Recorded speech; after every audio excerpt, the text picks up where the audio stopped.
प्रतिपक्ष श्री मल्लिकार्जुन खड़गे ने कहा कि वो सभापति के इस प्रस्ताव का समर्थन करते हैं और ये ऐसा विषय है जिस पर सभी दलों के नेताओं के साथ विचार विमर्श होना आवश्यक है। और अब सुनिए लोकसभा में आज हुई कार्यवाही की समीक्षा। लेखक हैं पीटीआई भाषा के वरिष्ठ पत्रकार दीपक रंजन, वाचक निखिल कुमार।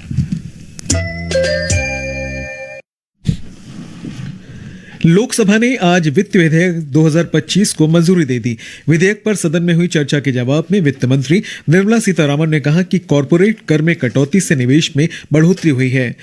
सीतारमण ने यह भी कहा कि यह सच नहीं है कि कॉरपोरेट कर में कटौती से बड़े कारोबारी समूहों को फायदा हो रहा है। उन्होंने कहा कि इससे कई कारोबारी इकाइयों का फायदा हुआ है और निवेश बढ़ाने में मदद मिली है। वित्त मंत्री ने कहा कि यह आरोप निराधार है कि जीएसटी प्रगतिशील नहीं है। उन्होंने कहा सबसे अमीर 20% नागरिक परिवार के स्तर पर 41.4% जीएसटी का योगदान देते हैं, जो कुल जीएसटी का 14.2% है, जबकि नीचे के 50% लोग 28% जीएसटी का योगदान देते हैं, जो कुल जीएसटी का 9.6% है। इसलिए ये दलील गलत है कि जीएसटी प्रगतिशील नहीं है। उनके मुताबिक सबसे गरीब 50% लोगों को 7.3% औसत प्रभावी दर का सामना करना पड़ता है, जबकि जीएसटी से पहले ऐसी व्यवस्था नहीं थी। उन्होंने कहा कि जीएसटी परिषद एक संवैधानिक संस्था है और वित्त मंत्रियों का समूह जीएसटी की दरों का फैसला करता है। वित्त मंत्री ने कहा कि मंदिर, मस्जिद, गुरुद्वारा, गिरजाघर और दरगाह जीएसटी से पूरी तरह से मुक्त हैं। उन्होंने वित्त विधेयक का उल्लेख करते हुए कहा कि हमने इस वित्त विधेयक के जरिए कई कदम उठाए हैं। ये कारोबारी सुगमता और कर में राहत से जुड़े हैं। श्रीमती सीतारमण ने कहा कि वेतनभोगी करदाताओं को 12.75 लाख रुपए तक की वार्षिक आय पर कर से राहत दी गई है। सीतारमण ने यह भी कहा कि नया आयकर विधेयक संसद के आगामी मॉनसून सत्र में चर्चा के लिए लाया जा सकता है। वित्त मंत्री ने इस बात का उल्लेख किया कि आयकर विधेयक 2025 पर प्रवर समिति विचार कर रही है। उन्होंने उम्मीद जताई कि विधेयक को संसद के आगामी मॉनसून सत्र में चर्चा के लिए लाया जा सकता है। इससे पहले विधेयक पर चर्चा में भाग लेते हुए कांग्रेस के केसी वेणुगोपाल ने सरकार पर इस विधेयक के रास्ते पेंशन कानून में संशोधन करके पेंशन भोगियों को प्रभावित करने का आरोप लगाया। वेणुगोपाल ने पूछा कि क्या वित्त मंत्री विधेयक में इससे संबंधित प्रावधान को वापस लेंगी। कांग्रेस सदस्य ने केरल, तमिलनाडु समेत देश के अनेक राज्यों में मनरेगा मजदूरों का बकाया वेतन देने के लिए केंद्र द्वारा राशि जारी नहीं किए जाने का आरोप लगाया।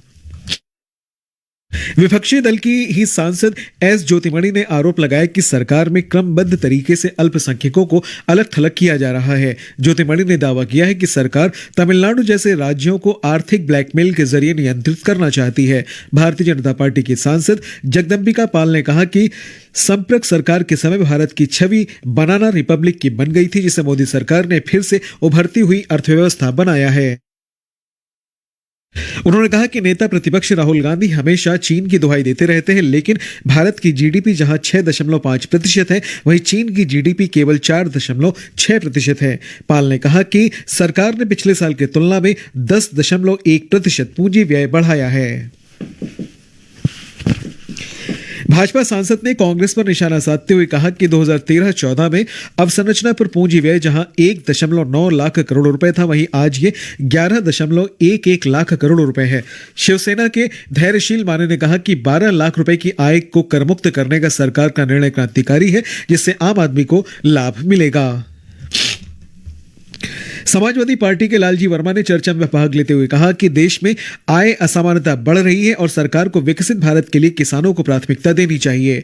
सपा की इकरा चौधरी ने कहा कि सरकार देश को 2027 तक तीसरी अर्थव्यवस्था बनाने की बात कर रही है, लेकिन प्रति व्यक्ति जीडीपी में भारत दुनिया के कई देशों से पीछे है और ये उपलब्धि फीकी साबित होगी। सदन में शून्यकाल के दौरान विभिन्न दलों के सदस्यों ने लोक महत्व का आरोप लगाया और उनके खिलाफ विशेष अधिकार हनन का नोटिस दिया। टैगोर ने लोकसभा अध्यक्ष ओम बिरला को दिए नोटिस में आरोप लगाया कि रिजिजू ने निचले सदन में कर्नाटक के उप मुख्यमंत्री डीके शिवकुमार के कथित बयान को लेकर सदन को गुमराह किया है। उनका कहना है कि खुद शिवकुमार ने मंत्री के बयान को गलत और अपमानजनक कहकर खारिज कर दिया है। कांग्रेस के सचेतक टैगोर ने भी किरेन रिजिजू के खिलाफ विशेषाधिकार हनन की कार्यवाही शुरू करने की मांग की। तृणमूल कांग्रेस के वरिष्ठ नेता सौगत रॉय ने सरकार से आग्रह किया कि वक्फ संशोधन विधेयक को वापस लिया जाए क्योंकि इसे लेकर मुस्लिम समुदाय में आक्रोश है। उन्होंने शून्यकाल के दौरान यह विषय उठाया। इस दौरान आसन पर जगदम्बिका पाल मौजूद थे, जिन्होंने वक्फ संशोधन विधेयक पर विचार करने वाली संसद की संयुक्त समिति की अध्यक्षता की थी। पाल ने कहा कि वक्फ विधेयक सदन में अब तक लाया ही नहीं गया है तो आप इस पर चर्चा कैसे कर सकते हैं। उन्होंने रॉय से कहा कि समाचार पत्रों की खबरों के आधार पर उन्हें सदन में अपनी बात नहीं रखनी चाहिए। देश में लोकसभा और विधानसभाओं के चुनाव एक साथ कराने के प्रावधान वाले 2 विधेयकों पर विचार करने के लिए गठित संसद की संयुक्त समिति को अपना आवेदन प्रतिवेदन सौंपने के लिए कार्यकाल आज ही इस साल मानसून सत्र के अंतिम सप्ताह के पहले दिन के लिए बढ़ा दिया गया है। इस संयुक्त समिति के अध्यक्ष और भारतीय जनता पार्टी के सांसद पीपी चौधरी ने समिति का कार्यकाल बढ़ाने का प्रस्ताव लोकसभा में रखा, जिसे सदन ने ध्वनि मत से मंजूरी दे दी। लोकसभा और विधानसभा चुनाव एक साथ कराने के प्रावधान वाले संविधान 129वां संशोधन विधेयक 2024 और उससे जुड़े संघ राज्य क्षेत्र विधि संशोधन विधेयक 2024 पर संसद की 39 सदस्यीय संयुक्त समिति विचार कर रही है। समिति को बजट सत्र के अंतिम सप्ताह के पहले दिन तक रिपोर्ट पेश करने के लिए कहा गया। इन विधेयकों को पिछले साल 17 दिसंबर को लोकसभा में पेश किया गया था। पूर्व राष्ट्रपति रामनाथ कोविंद की अध्यक्षता में नरेंद्र मोदी सरकार ने एक राष्ट्र एक चुनाव पर उच्च स्तरीय समिति का गठन किया था और इसने अपनी रिपोर्ट में इस अवधारणा का जोरदार समर्थन किया। इसके बाद केंद्रीय मंत्रिमंडल ने समिति की सिफारिशों को स्वीकार कर लिया और सरकार ने लोकसभा में 2 विधेयक पेश किए, जिनमें से एक संविधान संशोधन विधेयक भी है। लोकसभा अध्यक्ष ओम बिरला ने भाजपा सांसद और पूर्व कानून राज्य मंत्री पीपी चौधरी की अध्यक्षता में 39 सदस्यीय संयुक्त समिति गठित की है। अभी आप संसद में हुई आज की कार्यवाही की समीक्षा सुन रहे थे।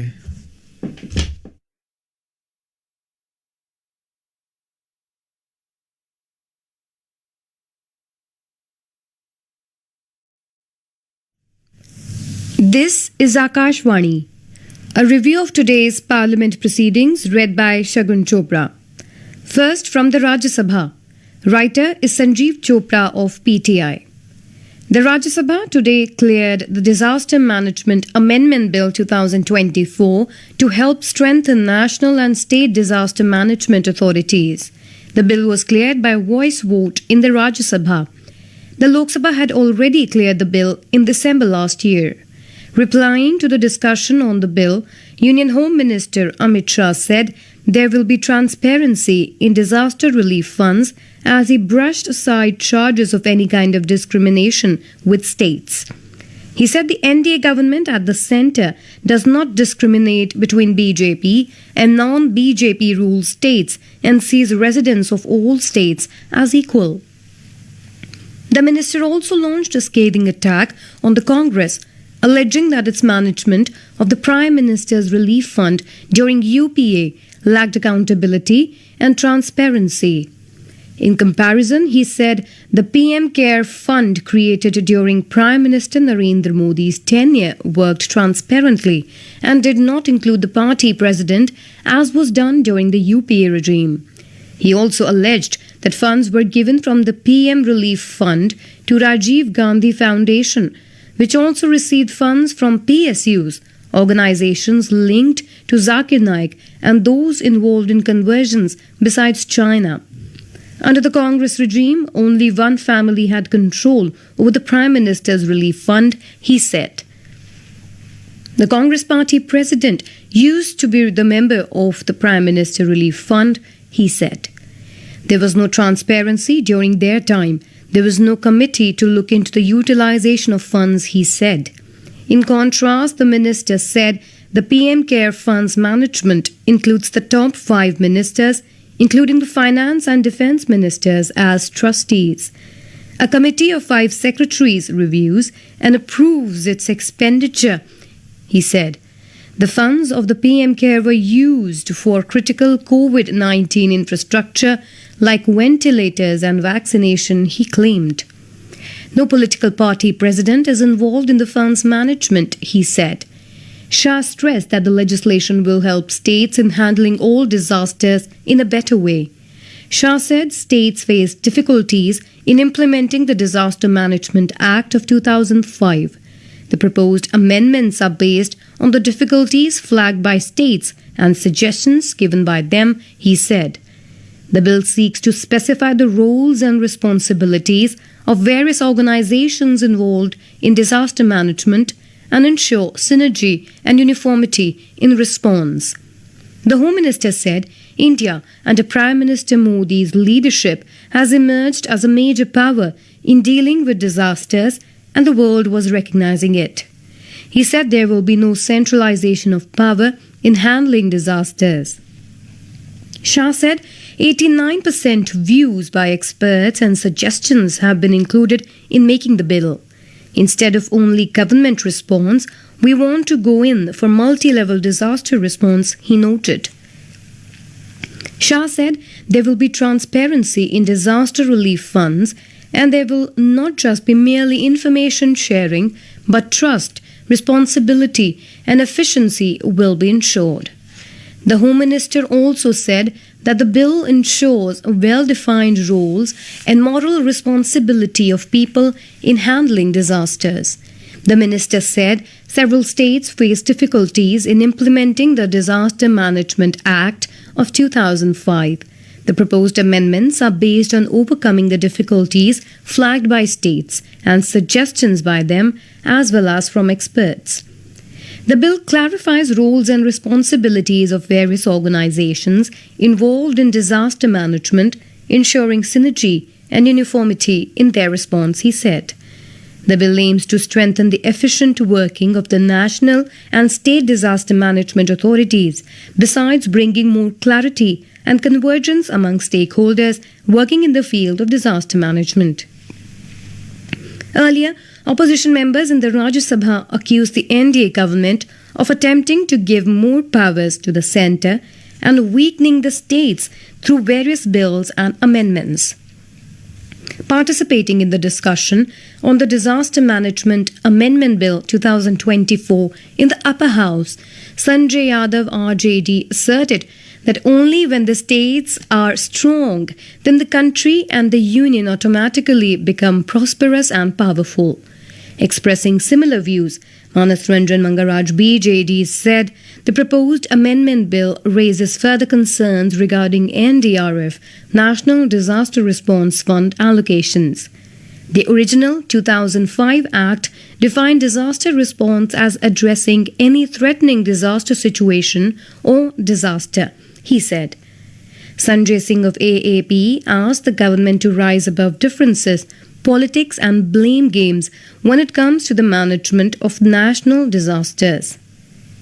Ashok Kumar Mittal of AAP, while acknowledging that this bill is a step to make disaster management modern, said the NDMA has been given the responsibility for national planning, which may limit the independence of the states. Naresh Bansal of BJP asserted that the bill will help in making disaster management stronger and more efficient through early warning systems. Praful Patel of NCP supported the bill and congratulated Home Minister Amit Shah for making NDMA even more robust and for the steps taken to strengthen the preparedness of disaster management not just at the centre but at state, district and urban bodies levels. While Trinamool Congress members staged a walkout at the time the Home Minister was replying on the bill, they earlier created some disturbance in the House as Chairman Jagdeep Dhankar did not allow them to speak. Shah urged all states to follow norms while seeking and utilizing funds for disaster relief and said they should do spending accordingly. Disaster funds are not given for freebies given by states, he said, noting that demands made by states are much more than the required.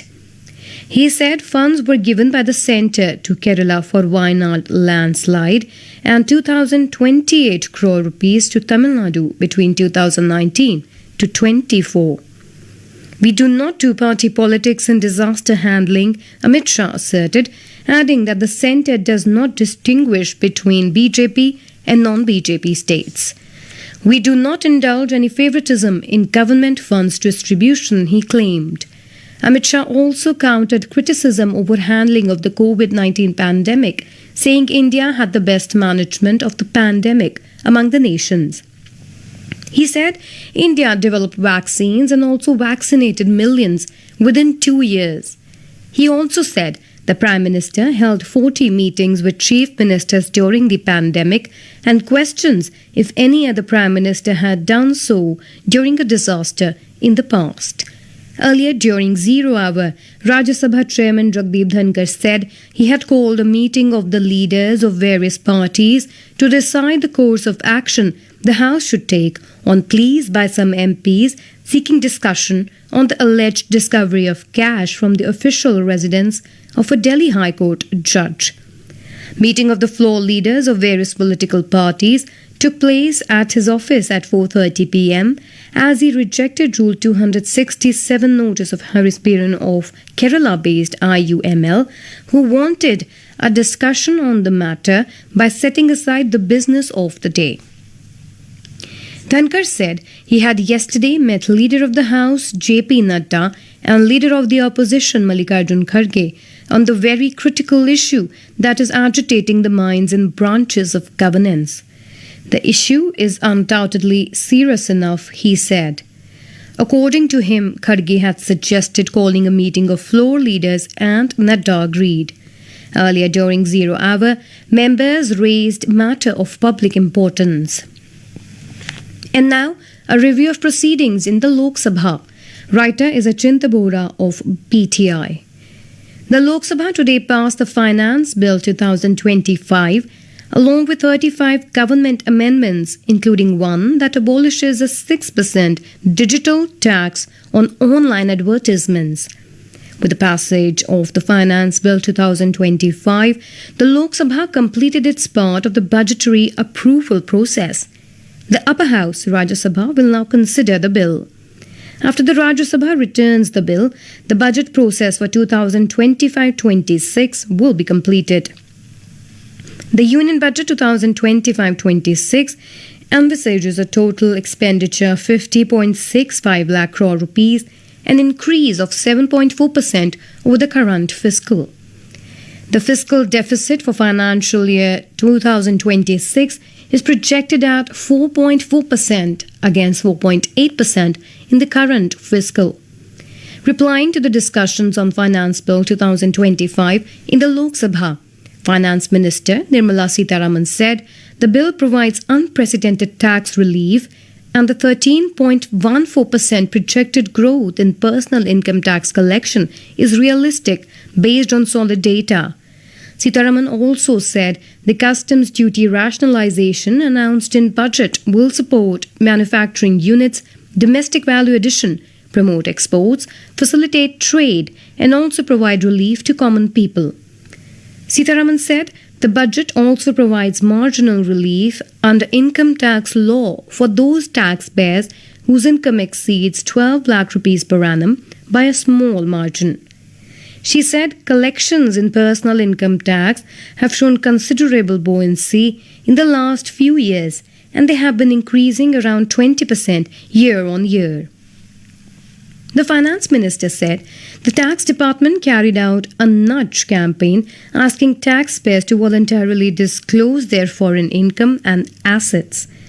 SMSs and emails were sent out to around 19,501 select taxpayers asking them to review their income tax returns filed for the year 2024-25 based on information available to income tax of foreign deposits, etc.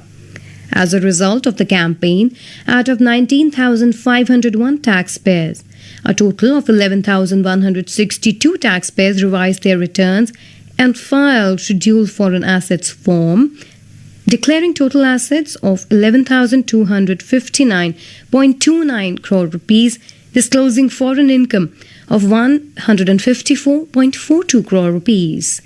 In addition to the above, 883 taxpayers revised their ITR and corrected their status from resident to non-residents in the revised return for the year 2024-25.